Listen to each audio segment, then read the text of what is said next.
የቅድሚያ ህይወቴ በቃ በጣም የከፋኝ ህይወት ነበረኝ በቃ ሰርቼ ራሱ ጠግቤ የምበላበት ጊዜ የለኝም ምንም ማለት ነው ቤት ኪራይ ነው ኪራይ ቤት ውስጥ ወዲያ ነው የምሮጠው ስራ አለ ወይስ የለም ብዬ ወይስ እያለቀስኩ የሚውልበት ቀን አለ ይሄ ልጅ በምግብ አይደለም የሚኖረው በአጥሚት ነው የሚኖረው አጥሚት ሱካር ላጣው ይችላልው የራሱ የቻለ ሂሉን ላጣው ይችላልው በልጇ ጤና ችግር ምክንያት እንደ ልቧ ተንቀሳቅሳ ስራ መስራት እንደማትችል የምትናገረው ትግስት በቀለ ባስቸጋሪ የህይወት ውጣ ውረድ ማለፏን ትናገራለች በተለይም ለሰው ልጅ መሰረታዊ ከሆኑ ፍላጎቶች መካከል ዋነኛ የሆነው ቤት የሌላት መሆኑ ህይወቷን እንዳከበደባት ትገልጻለች ልክ እንደ ትግስት ሁሉ የሁለት ልጆች አባት የሆነው ተስፋ ያያሌውም ልጆቹን የተሻለ ኑሮ ለማኖር ካለበት የጤና ችግር በተጨማሪ ቤት ፈተና ሆኖበት እንደቆየ ይገልጻል አልጋ ላይ ቀርቻለሁ ሆስፒታልም ገብቼ ተኝቻለሁ ሱካር ታማሚ ነኝ በዛ ላይ ግፊት አለ ልብ ከዛ አለ ሰሞኑን አሁን ደግሞ በቅድመ ጊዜ የዛሬ 3 ቀን በፊት ነው የወጣሁት ተኝቼ ነበርና የከዚህ በፊቱ ህይወቴ እንዳክንም አርኪ አስደሳች አልነበረም ግን ቤተሰብ መሰረት ለወደፊት ጥሩ ህይወት ምናልባት ይኖረኛል ብዬ አስብ ነበር ይህንን በከተማው የሚታየውን የቤት ችግር ለመቅረፍ ከተማ አስተዳድሩ የተለያዩ ፕሮጀክቶችን ነድፎ የተንቀሳቀሰ ሲሆን የ2017 ትንሳኤ በዓልን በማስመልከት 446 ቤቶችን ለአቅመ ደካሞች ማዘጋጀቱን ገልጿል ዛሬ የዚሁ አካል የሆነው በቦሌ ክፍለ ከተማ የተገነባው ባለ 4 ወለል ህንጻ ለአቅመ ደካሞች የማስረከብ መርሃ ግብርም ተከናውኗል የትንሳኤ በዓልን በማስመልከት የቤት እድለኛ የሆኑ አቅመ ደካሞች ድጋፉ የተሻለ ህይወት እንዲኖሩ የሚያስችላቸው መሆኑን ተናግረዋል በፊት ግን ትንሳኤ አመት በዓል ሆኖ አይመስለኝም ነበር ለምን ኖሮሽ ነው ትንሳኤ የምታሳልፊው በሩን ዘግቼ አልቅሼ ያሳለፍኩ ጊዜ ነበረኝ እንባዬንም ጠርጎ ዛሬ የዛሬውን ቀን ይሄው ያደረሰኝ አምላክ ግን ስሙ ይባረክ እሱ ዝቅ ብሎ መከራን ተቀብሎ ትንሳኤውን አበሰረልን እኔም ዝቅ ብዬ ላስቲክ አንጠፌ ከወደኩበት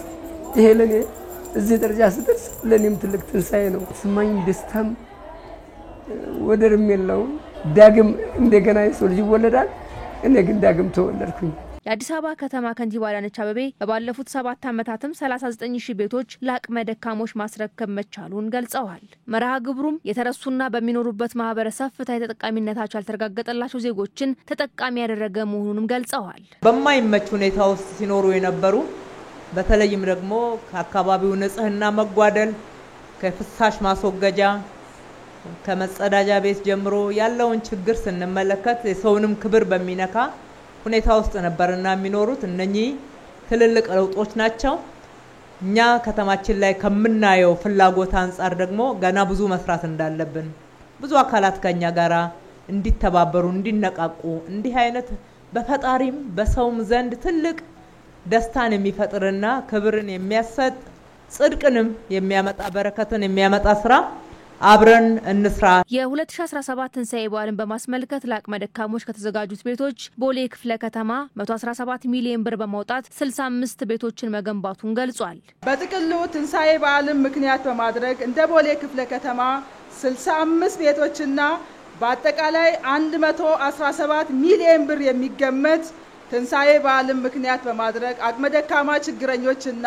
ለልማት ተነሺዎች የሚስተላለፍ ስለሆነ በዚህ አጋጣሚ እንኳን ደስ አላችሁ በቦሌ ክፍለ ከተማ የተገነባው ባለ 4 ወለል ህንጻ በቦሌ ክፍለ ከተማ ገቢዎች ሚኒስቴር በጉምሩክ ኮሚሽንና በውሃና ፍሳሽ ባለስልጣን ትብብር የተገነባ መሆኑ የተጠቆመ ሲሆን ይህም መንግስት በጀት መድቦ ከሚሰራቸው ስራዎች ባሻገር ሰው ተኮር ስራዎች ከባለድርሻ አካላት ጋር በትብብር የሚሰሩ መሆናቸውን የሚጠቁም ነው ተብሏል እንደ መንግስት ሀብት መድበን የህዝቡን በጀት ከግዝቡ የሰበሰብነውን ግብር በታማኝነት ትልልቅ ስራዎች ሰርተን በከተማችን ዘላቂ ልማትን ለማረጋገጥ የምናደርገው ጥረት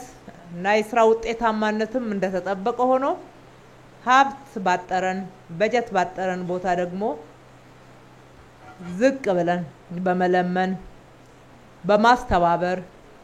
ሌሎችም ከኛ ጋር ሆኖ እንዲያስተባብሩ እነሱንም በጋራ ሆነን እንዲተባበሩን እንደ ባለድርሻ አካላት አብረን እንድንሰራ በማድረግ ብዙዎች እንዲሳተፉ